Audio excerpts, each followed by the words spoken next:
Os acordos de paz no Oriente Médio seguem sob pressão. Em curto período de tempo se viu a assinatura de um memorando de entendimento, com a promessa de abrir o Estreito de Hormuz e abrir o caminho para uma solução do conflito Estados Unidos, Israel e Irã.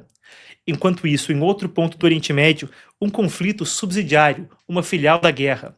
Entre Líbano e Israel, os Estados Unidos também buscavam intermediar um acordo. Agora o que se vê é as duas coisas sob imensa pressão, muita fragilidade. Quando se fala sobre Líbano e Israel, o Hezbollah rejeita o acordo. Quando se fala de Estados Unidos e Irã, ataques foram trocados no final de semana. Agora busca-se uma nova conversa. A dúvida é: conseguir-se-á que ocorra? Aí a conjugação está me complicando.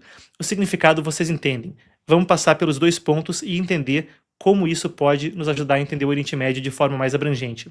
Então os acordos estão sob pressão poucos dias depois de ser anunciados. O acordo mediado pelos Estados Unidos entre Israel e Líbano já enfrenta uma crise. É o seguinte: o líder do Hezbollah, Naim Qassem, rejeitou o entendimento e chamou o acordo de humilhante, acordo assinado na semana passada, então, em Washington, intermediado por Marco Rubio, secretário de Estado, com os embaixadores dos dois países. Humilhante foi só uma das palavras. A gente complementa vergonhoso e rendição da soberania, diz então o líder do grupo terrorista. Ele defendeu que o acordo seja substituído por um memorando negociado entre Estados Unidos e Irã com mediação do Paquistão, que preveria o fim imediato das operações militares sem antes exigir o desarmamento da organização. O Naim Qassem então afirmou que o Hezbollah não vai entregar as armas e que vai continuar combatendo Israel. Esse grupo terrorista, apoiado pelo Irã, diz que não participou das negociações. Recapitulando, esse acordo foi assinado em Washington semana passada entre os embaixadores de Israel e Líbano nos Estados Unidos, a intermediação feita por Marco Rubio, que disse que era o começo do começo. A previsão é que as forças de defesa israelenses mantenham uma zona de segurança no sul do Líbano, até que o Hezbollah possa ser retirado da região, totalmente desarmado. Isso é crítico no conflito com o Irã. É crítico quando se fala de alcançar um cessar-fogo. O Hezbollah é uma organização terrorista, armada, financiada, treinada, desenvolvida, sob as asas da Guarda Revolucionária Islâmica. A partir desse apoio do Irã, se permitiu não só gerar crises de segurança no norte de Israel com bombardeios, mísseis e outras formas de terrorismo, mas, toda vez que o Irã precisasse de uma escalada de tensão, ser também a válvula para que isso acontecesse. Por exemplo, agora o Irã exige que, para que haja manutenção do acordo no Oriente Médio, para que o Estreito de Hormuz seja aberto, haja paz também entre Israel e Líbano. Mas a organização terrorista, o Hezbollah, segue gerando uma crise de segurança no norte de Israel. É complexo porque não é o Líbano, enquanto país que ataca Israel, mas uma organização terrorista que ocupa parte das cadeiras no parlamento, da influência nos ministérios, ocupa vastas partes do território, pagando aos seus terroristas muito mais do que o Líbano paga aos seus soldados, e provendo serviços, água, eletricidade e mais, por vezes melhor do que o governo libanês consegue em dadas regiões do país. Por trás disso, o Islã fundamentalista xiita, a mesma vertente do regime islâmico do Irã. O que também ajuda-nos a entender a forma como a República Islâmica do Irã exporta sua revolução pelo Oriente Médio através do Hezbollah. Com esse contexto e com esse entendimento da posição do Hezbollah, o seguinte: o presidente do parlamento libanês, Nabi Berri, que é um aliado político do Hezbollah, ilustrando o ponto feito agora, e o Hezbollah, como dito, tem presença nas esferas administrativas e legislativas do Líbano, falou que era um acordo de imposições, disse que não garantia os direitos do Líbano e disse que o entendimento não vai ser implementado na forma atual. Uma rejeição do Hezbollah de um lado, uma ação de Israel do outro. Isso acontece conforme uma nova operação militar israelense contra o Hezbollah ocorre. O país tinha mantido uma zona de segurança, ocupando o sul do Líbano para combater o Hezbollah e tentar impedir os bombardeios que acontecem contra o norte de Israel. Nessa madrugada, uma grande operação. As forças de defesa de Israel realizaram um dos maiores ataques contra o Hezbollah desde o anúncio do novo acordo dias atrás.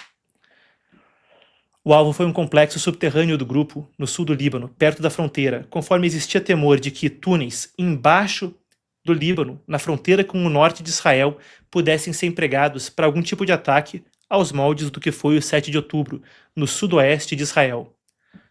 A tensão, a memória daquilo e a possibilidade de algo similar acontecendo sob o norte de Israel levam às imagens que você vê ao lado. Vale a pena até colocar a tela cheia. Essas são as imagens divulgadas pelas IDF. Complexos subterrâneos, então, atingidos. Segundo as IDF, o túnel tinha mais de 200 metros de extensão e 25 metros de profundidade. No interior, 12 salas, centenas de armas, drones, mísseis antitanque mesmo, e 4 poços de lançamento de foguetes voltados para o território israelense. Antes da operação, as autoridades de Israel avisaram os moradores do norte do país de que a explosão seria tão forte que poderia até acionar sistemas automáticos de alerta de terremoto e provocou colapso na superfície. As imagens são fortes de fato. Mostra-se uma extensa área coberta por poeira e escombros. Israel diz que vai continuar destruindo estruturas militares do Hezbollah para impedir que o grupo volte a se fortalecer no sul do Líbano. São alguns dos relatos conforme prosseguimos com isso. De forma interessante, o acordo entre Israel e Líbano, segundo informações que vazaram via Barak Ravid e outros jornalistas, Barak Ravid, um dos que tem vazado de forma mais assertiva relatos sobre o assunto do Oriente Médio, um jornalista israelense que reporta com o portal Axios, e um dos poucos jornalistas que teve acesso a exclusivas com Trump ao longo desse conflito no Oriente Médio. Os termos desse acordo, conforme relatados por ele, envolveriam caminho para que Líbano viesse a reconhecer Israel. Isso envolve um tremendo contexto histórico. Seria grande demais para que eu explicasse aqui. Para você que nos acompanha há mais tempo aqui no Epoch Times Brasil, vamos fazer o seguinte: eu vou continuar com a notícia, mas eu quero fazer esse parênteses porque eu quero que você tenha as ferramentas para entender isso da melhor forma possível. Então, Daniel, vamos fazer o squeeze do Linha de Fogo aqui? Troca o lower embaixo de mim também, por favor. Pessoal, quando se fala a respeito desse conflito, é mais do que um segmento no meu programa diário poderia abranger. Então é o seguinte, você, lower também, aí sim, com código QR para quem estiver na TV. Então, para entender isso de forma mais abrangente, ter-se-ia que falar, por exemplo, da tese da parede de ferro, de Vladimir Tsev Jabotinsky, um dos pensadores que formata o sionismo moderno. A gente teria que entender o governo de Menachem Begin, no final dos anos 70 e no começo da década de 80, os acordos de Camp David com Anwar Sadat, a recusa dos 3 nãos por parte do Egito, a formação do Hezbollah e a invasão de 82 no sul do Líbano. Se você quer entender isso de forma mais abrangente e ter todas essas informações em mãos, como eu disse, não consigo abranger em programas como esse. Por isso que a gente fez o Linha de Fogo, Irã e a Guerra no Oriente Médio. Você pode escanear esse código QR se você estiver na televisão. O link também está sendo disparado aí sem parar no chat ao vivo. Ali, em 3 mega aulas, mais conteúdo bônus, tá? Entrevistas exclusivas. O conteúdo bônus é muito extenso, inclui uma live a mais, tem muita coisa. Mas o ponto central é, em 3 lives, coisa curta, direto ao ponto, você pode entender tudo isso e ter a munição intelectual para saber como se proteger, seja financeiramente ou de outras formas, ao longo desse conflito e das oscilações, entender a geopolítica por trás da coisa, certo? Ali é onde eu vou a fundo, na geopolítica do Oriente Médio, teoria e prática, as figuras que moldaram a região, a formação do Estado de Israel e mais. Eu acho que a gente fez um trabalho sensacional, eu pessoalmente estou muito orgulhoso e acho que é um dos melhores conteúdos introdutórios para quem quer botar o pé e entender a respeito de Oriente Médio, conforme é uma das regiões centrais hoje em dia, tá bom? Então fica aí feito esse convite, porque quando se fala de Israel e Líbano, para entrar fundo eu precisaria de algumas horas para falar como se merece sobre o tema, e isso está no Linha de Fogo, Irã e a Guerra no Oriente Médio. Link no chat ao vivo, na descrição e pelo código QR. Bem, quero voltar então para o assunto, só deixando essa deixa para quem quiser se informar melhor e ter isso da forma didática como o tema merece. Enquanto isso, a madrugada também foi marcada por outro momento de tensão. Um oficial israelense de 21 anos morreu durante um confronto com um integrante do Hezbollah no sul do Líbano. Ele comandava um pelotão quando foi atingido durante uma operação em um edifício que era utilizado pelos terroristas do Hezbollah. É o primeiro militar israelense morto pelo Hezbollah desde a assinatura desse novo acordo dias atrás. Nas imagens ao lado, a gente vê o momento em que as tropas israelenses localizaram e eliminaram o integrante do Hezbollah, que o exército identificou como responsável pela morte desse oficial. Aí está então, eu confiro com vocês.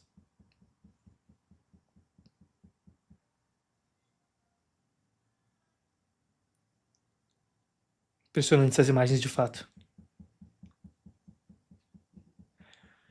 Bem, enquanto isso, eu compartilho também uma notícia a mais. Tem tensão em Jerusalém Oriental, enquanto a gente pensar em Israel, é pertinente trazer isso à tona. É uma informação que eu peço que você guarde, porque ela também vai compor o panorama conforme Israel luta, sim, na frente militar, mas para Netanyahu não é só uma questão militar, tem uma questão também política, com eleições se aproximando em Israel até outubro.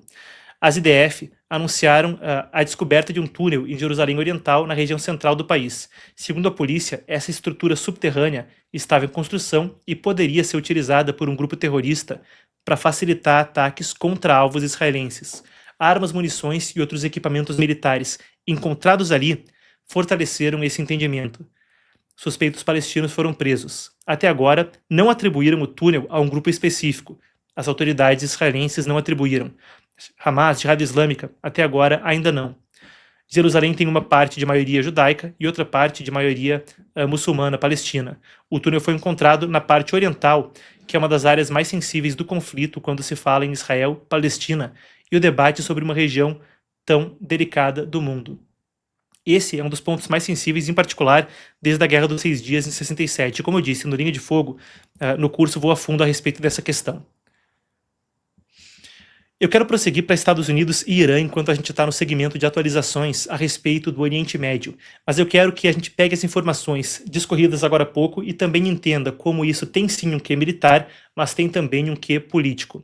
A gente tem comentado pesquisas eleitorais, por exemplo, as divulgadas pelo Tzmam Israel, um dos principais jornais do país, mas se for Yediot Ahronot, outros jornais israelenses, também vai se encontrar dados parecidos. Se as eleições fossem hoje, Netanyahu e a sua coalizão do partido Likud poderiam perder o governo. Netanyahu poderia não ser mais primeiro-ministro. E eleições devem acontecer no sistema parlamentarista de Israel até outubro. Na prática, o que isso significa? Significa muita pressão para que haja ação contra o Hezbollah. Tanto aliados quanto opositores têm pressionado que Netanyahu não ceda nas ações contra o Hezbollah por pressão de Trump para a manutenção do cessar-fogo com o Irã. Se viu, por exemplo, Itamar Ben-Gvir, um dos ministros do Gabinete de Segurança, Bezalel Smotrich, outros ministros de Netanyahu pressionando por isso, e a oposição chegando a acusar ele de ser, por pressão americana, frouxo com terroristas. Netanyahu teve sob pressão por muitas questões ao longo de seu mandato. Foi pressionado pela forma como o combate contra o Hamas aconteceu em Gaza. Agora, a coisa vai no sentido oposto, pressão para que seja mais duro com um outro grupo terrorista, o Hezbollah. E, de fato, com disparos contra o norte de Israel, existe uma crise de segurança em termos de escolas fechadas e, por vezes, incapacidade de transitar da casa para o trabalho para muitos que ali habitam. Essa pressão política acrescenta um componente que pode fazer com que a ação se acentue, como se viu com as operações ocorridas na madrugada. Indo desse ponto do conflito para outro, o Estreito de Hormuz, a gente fala a respeito do status das coisas entre Estados Unidos e Irã, que tentam evitar que o memorando assinado há 9 dias entre em colapso. Você esteve comigo no final de semana, a gente fez a cobertura especial conforme havia a troca de disparos entre Estados Unidos e Irã.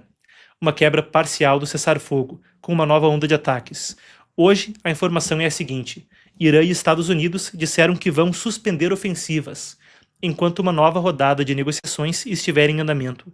O objetivo, tentar superar o impasse sobre o Estreito de Hormuz. No começo do dia, o próprio presidente americano confirmou um encontro no Catar. A gente tem aqui a publicação de Trump na Truth Social. Escreveu, aspas, o Irã solicitou uma reunião, ela acontecerá amanhã em Doha, a capital do Catar. A Casa Branca confirmou a delegação. Pelos Estados Unidos, Steve Witkoff e Jared Kushner, os enviados para o Oriente Médio que também estiveram muito ativos quando se falava sobre a soltura dos reféns em Gaza.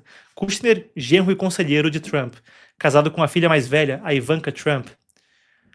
O governo iraniano, até o momento, não confirmou oficialmente quem vai representar Teherã nas negociações. Os suspeitos são Mohammad Bagher Ghalibaf, presidente do parlamento, e Abbas Araghchi, o ministro das Relações Exteriores. Eles e o presidente Massoud Pezeshkian são normalmente os negociadores nesse tipo de encontro. Deveria ter acontecido na Suíça, e teria como foco o programa nuclear do Irã. Depois da escalada dos últimos dias, foi transferido para o Catar e passou a priorizar a regularização do Estreito de Hormuz, um dos pontos centrais de todo o memorando. O acordo não foi oficialmente encerrado. A fase de tensão, entretanto, deixa ele na balança. O Irã acusa os Estados Unidos de não cumprirem o compromisso de liberar ativos congelados. Washington responsabiliza Teherã por ataques contra navios comerciais. Inegável. os ataques aconteceram. Se falou desde o início que esse era um cessar-fogo frágil, e agora ele é colocado à prova, enquanto a gente aguarda para ver como a coisa ocorre. Nos mercados, o Brent voltou a baixar. Eu olhava aqui logo antes de entrar no ar, quando a gente falava a respeito do assunto. Até, por isso mesmo, linkava com o que a gente discutia a respeito de Rússia. E como ele se liga com a forma como esses governos, Irã e Rússia, podem ou não financiar sua máquina de guerra. O Brent agora em preços pré-guerra, 73, 75 nesse momento. Chegou a passar aí dos $120 ao longo do conflito, então se vê a normalização tão desejada por Trump em diferentes fases do processo.